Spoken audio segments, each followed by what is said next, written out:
अरे भाई, ये बस क्यों इतनी हिलती है?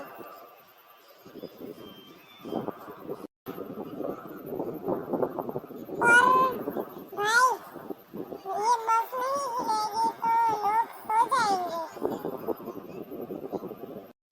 पर भाई, मैं तो चलती बस में ही खो जाता हूँ। तो फिर तू ड्राइवर ही बन जा।